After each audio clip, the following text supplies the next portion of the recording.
Hello, hello, hello. Good morning, all. Second day at Dreamforce. We are so happy to be here. I'm seeing familiar faces from people that have been working for a long time, people that I work on a daily basis. So I'm so excited for sharing with all of you. So today we have extreme user activity monitoring with platform events, with Lightning Web Components and platform events. I'm Luciano Estraga. I'm a Salesforce certified professional from Argentina, Buenos Aires, working with Salesforce since 2012.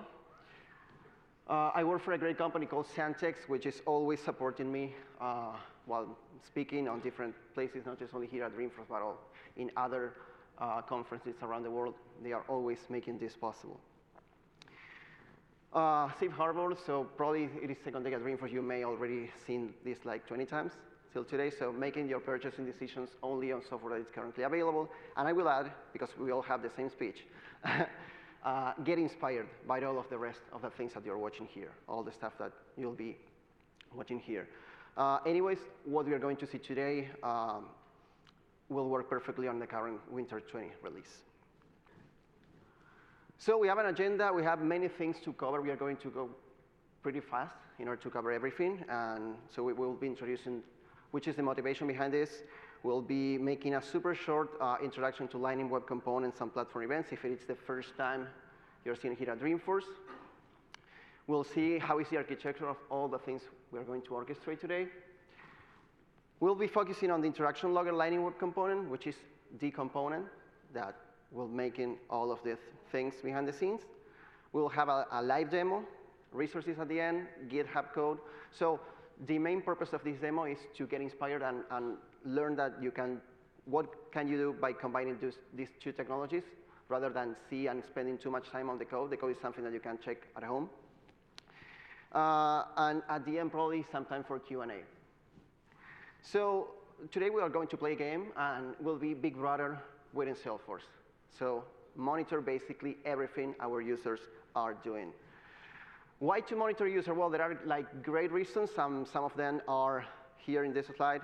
We might be interested in knowing which pages, app records, dashboards our users are navigating, which are the devices they are being using.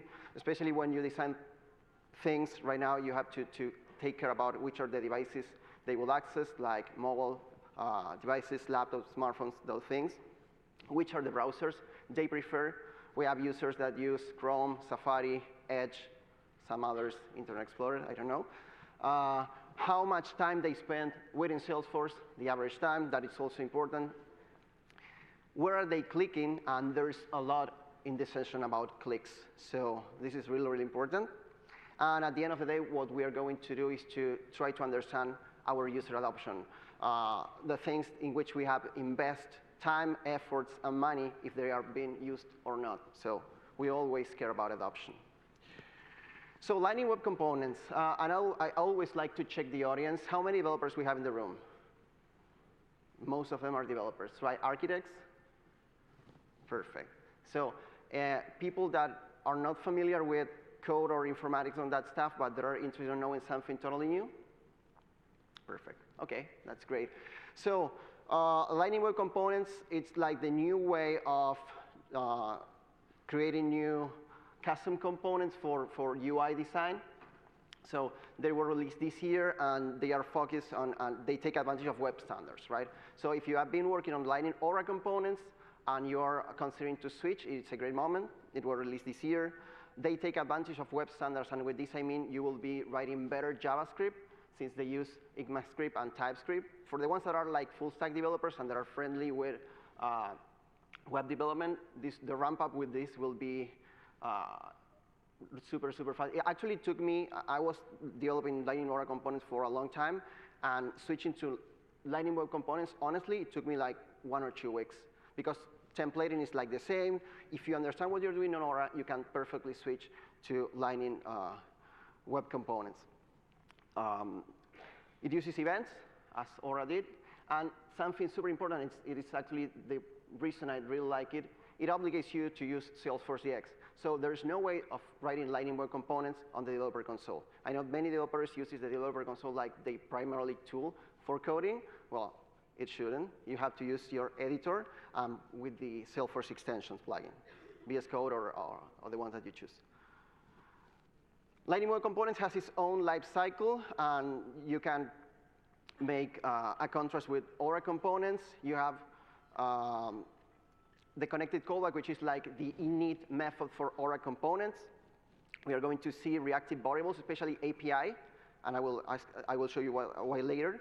API allows us to create design resources in order to pass parameters through app builder or community builder. How many of you are familiar with communities, Salesforce communities? Great, and we have a lot of people, so they will take advantage of this a lot. And actually, this session works on Lightning Experience with some limitations, but works perfectly on communities. So we'll be taking care about this life cycle, especially on the constructor when you instance a new JavaScript class, connected callback, which is a init method on Aura, render, and disconnected callback. Platform events. What are platform events? Well, platform events is a great approach if you detect that your use case happens like quite often, so you have like a massive amount of information that is happening, and it happens super fast, and probably you're not interested in storing in Salesforce for a long time. You want just to capture it.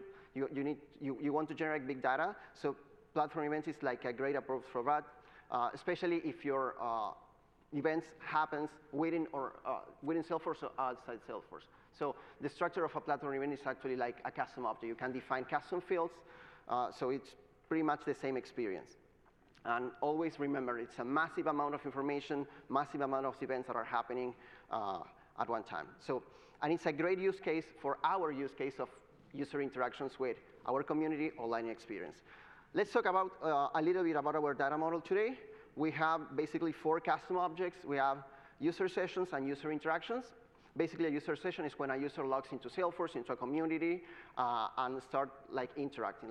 So the main object is the user session. There, you will be storing the API address, which is the language is running, things like that.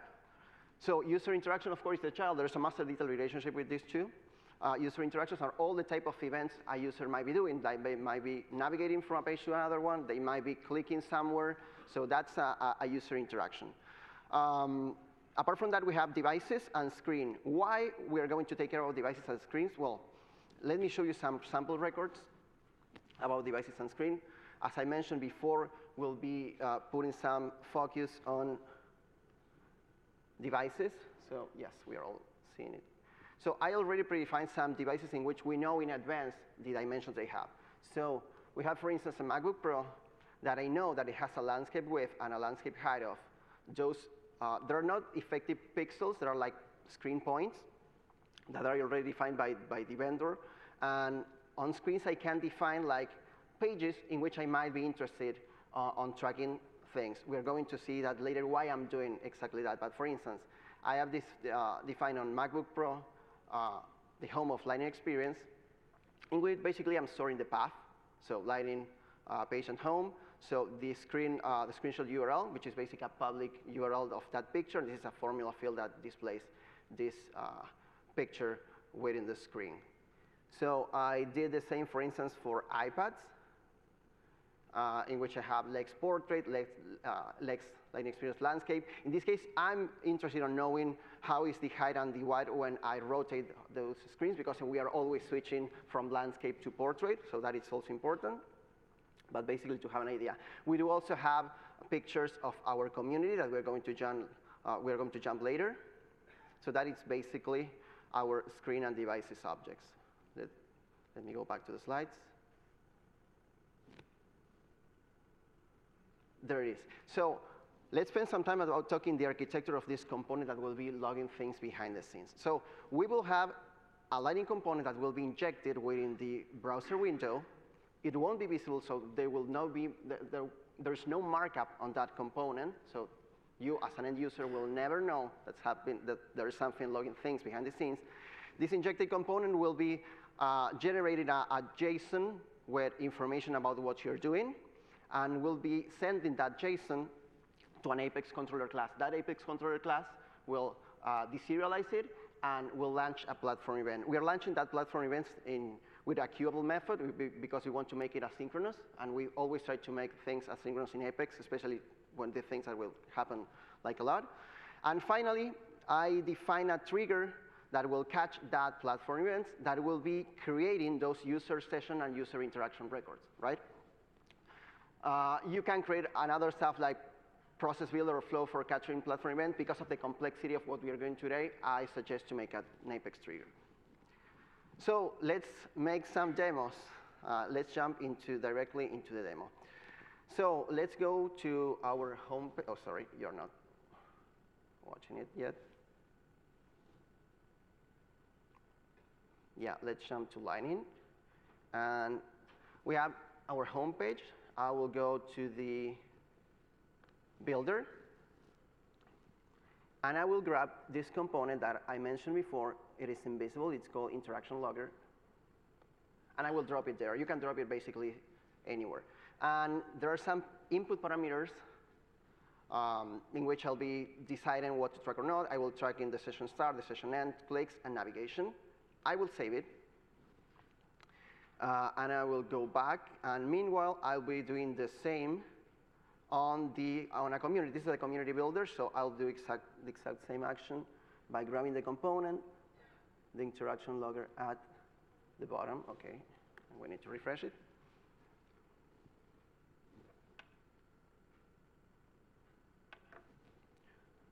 So interaction logger, all set. Everything is checked by default.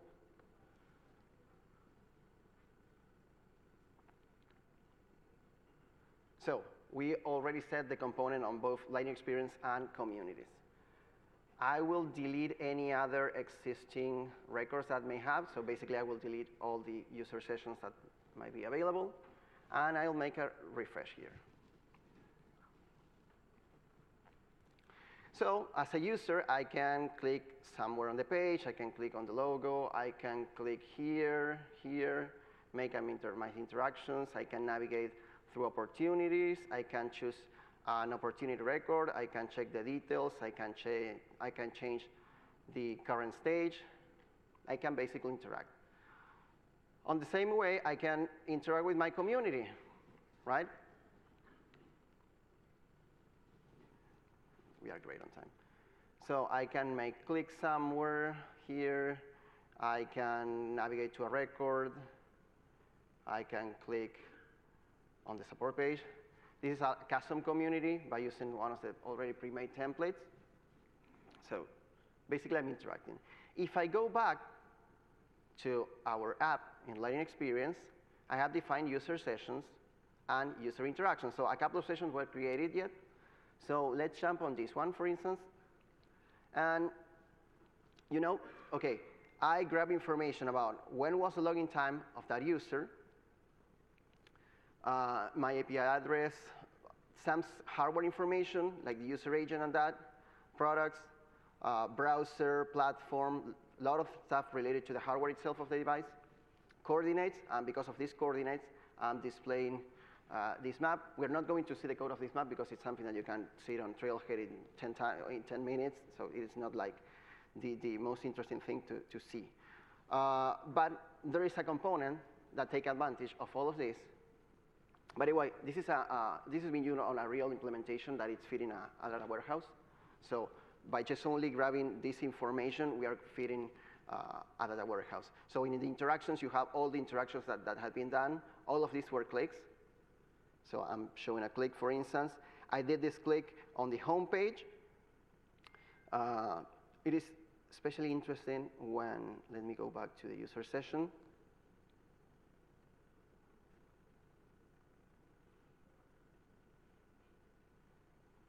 And when I see, for instance, the navigate to, so you can identify where you are navigating and where you came from. So I came from that specific app, and I navigate to another page. But the magic happens here. So do you see this component, clicks viewer? So I can pick a device. I can pick my MacBook Pro, because I already know which are the dimensions. And I pick which of the pages I'm interested in monitoring. And if I click on home legs, OK, this is probably not the user interaction I'm looking for.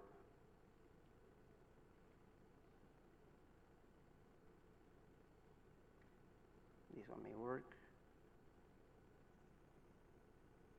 OK, we are having some unexpected issues.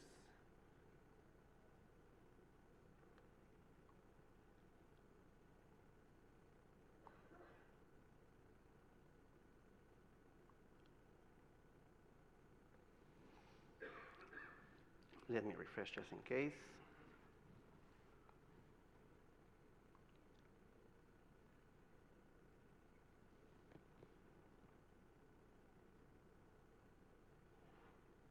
And make some clicks.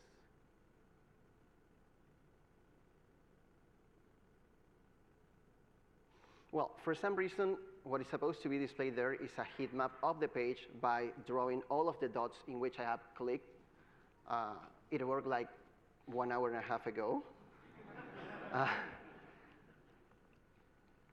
Let me jump into the slide so as you can see it.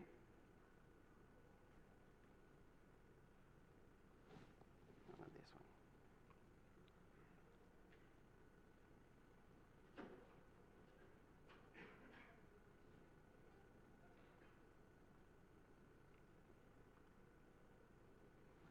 Well, I do not have a screenshot of that page.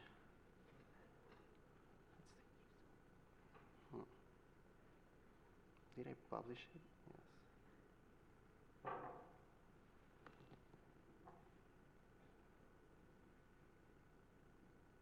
OK, no problem. We will go ahead with the rest.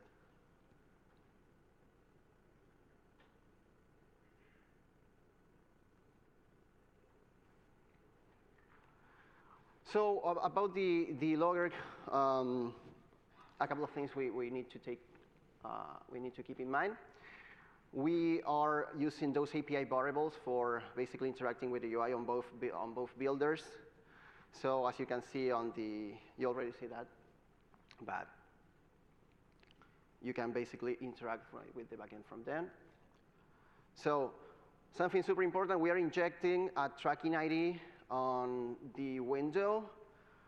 You can do it. What you cannot do is to try to manipulate the DOM from Lightning Web Component. So if you are used to make like a get document by ID or those stuff or by a CSS class or that, you should not do it. So since I defined yet that I need to track clicks or navigation or whatever, what I'm doing is I'm using on before functions defined on JavaScript. Plain JavaScript, we are not using any other library, just only plain JavaScript. And I can track where the session starts, where it ends, and that. This is basically the descriptor I'm using, the JSON I'm sending to the Apex controller. The Apex controller with the serialized the events that are coming from that JSON. We are also taking advantage of four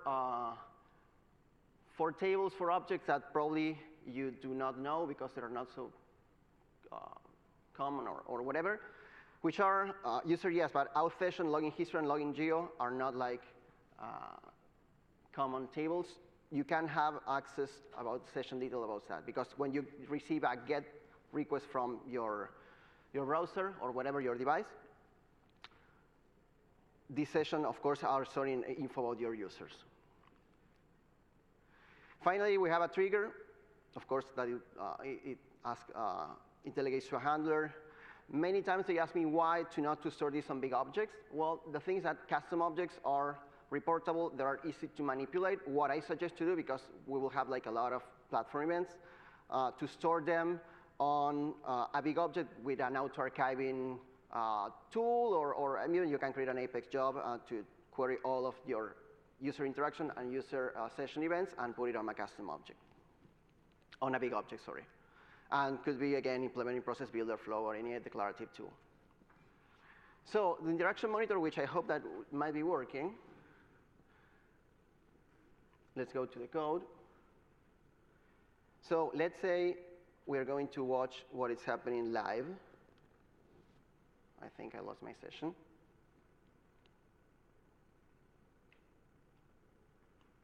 Perfect. So here what I will see is all the custom events that are happening on real time. So if I'm on the community and I make some clicks, those clicks will be logged on real time.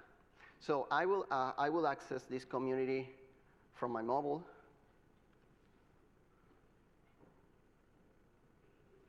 So I see that this user, Luciano, makes some clicks where those clicks were done, and when this user logged in, and I can perfectly log in into the community page from my mobile, and you will see that a guest user, because in this case I will be accessing the community as a guest user. Let's copy the URL.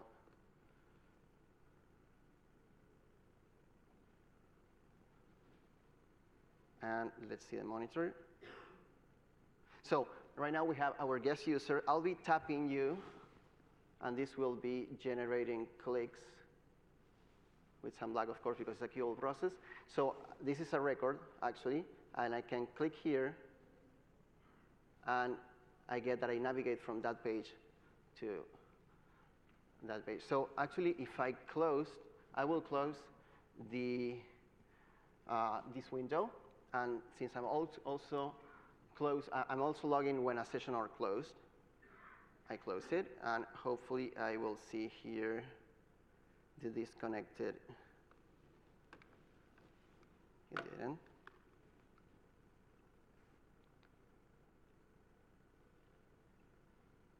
Yes, there it is. So as soon as the user disconnects, of course, it is gone from this list. How is using that? Well, what I'm doing behind the scenes is I'm using empAPI. empAPI looks for platform events that are happening behind the scenes. It's subscribed to a specific platform event. The same way you can subscribe to a push topic, which is basically the same. And it is executing actions on screen based on those components that are happening. So it's a really, really nice tool for monitoring, which is online in a community right now. And we are using it today. So much more convenient than seeing a report of who logged in or whatever. You see in real time on a big screen the adoption of your community or your adoption of your Salesforce instance, because you know live what your users are doing. So I will give a chance to this one more. Well, in this case, it worked. So do you remember that I was doing some clicks on my iPhone X? So I will zoom in, and I was able now, I don't know why it didn't work for my MacBook Pro. So where I did clicks, so let's see if I do another one, like here right at the left at the top, and I refresh it, it should catch, yes, the dots. So it's pretty convenient. We have some time? Yes, we have. Let me do the same with the iPad.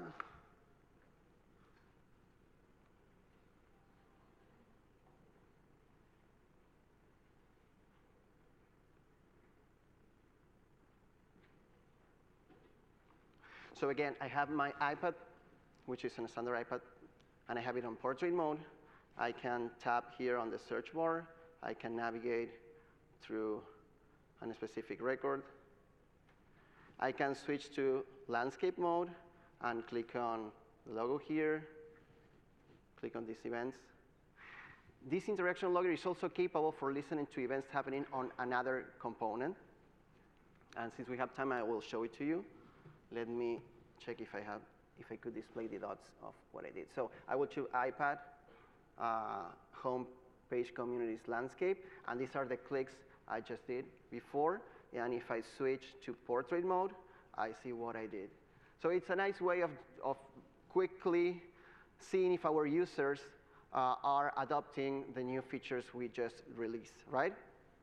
So in the community, let me go to the community. Yes, we have plenty of time. So we have these two buttons, sending custom event send a custom event from a Lightning Web component and send a custom event from an Aura component. I will jump into the code of these two because they're so easy. The idea is, okay, I have my pre-built components. On the community, I want to connect them with the interaction logger, so I can send an event from that component to be able to hear it. So let's start with the Lightning external event sender. So again, it's just only a button, which is an on-click.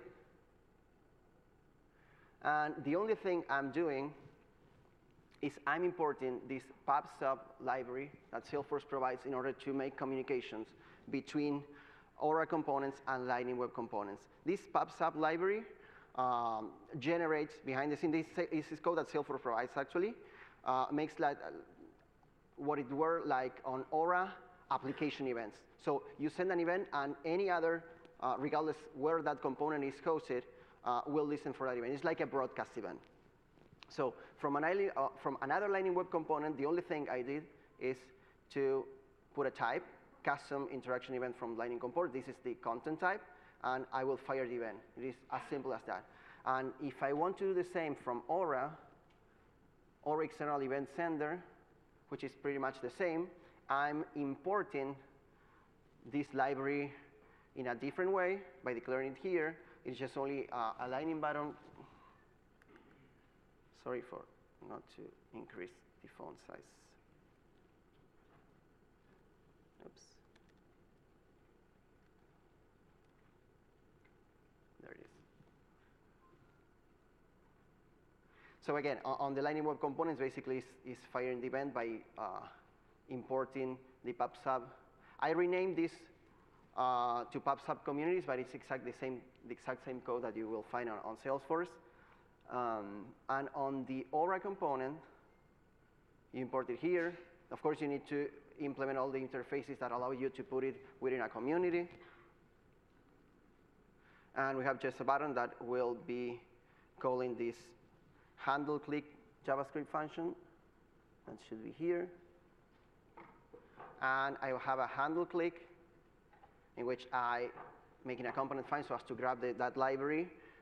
I generate basically the exact same payload, and I fire the event. So this basically sends an event that will be broadcasting the community or within the screen on Lightning experience, and the interaction logger will take it because it is declaring this part.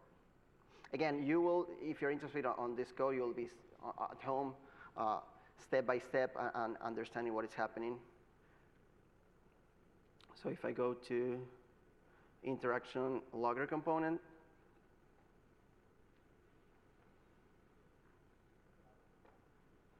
here at the top, I'm registering this listener. So it is as simple as that. Just register a listener that will listen for those events that might be sent from those two components that I just showed to you. In order to get access to these resources, this way I implemented something totally different. This is my first intro as a speaker, by the way. And instead of putting like links that you cannot access, of course, from your cameras, I decided to put QR codes. I saw that many other speakers are like doing the same. So you can access to my GitHub account there, and you will find there all of this code that, again, was like working a couple of time ago. But hopefully I was able to show it to you at the end with the iPad and the iPhone heat maps. And of course, thanks for coming, thanks for showing up. I hope to find this session useful for you and for your daily work.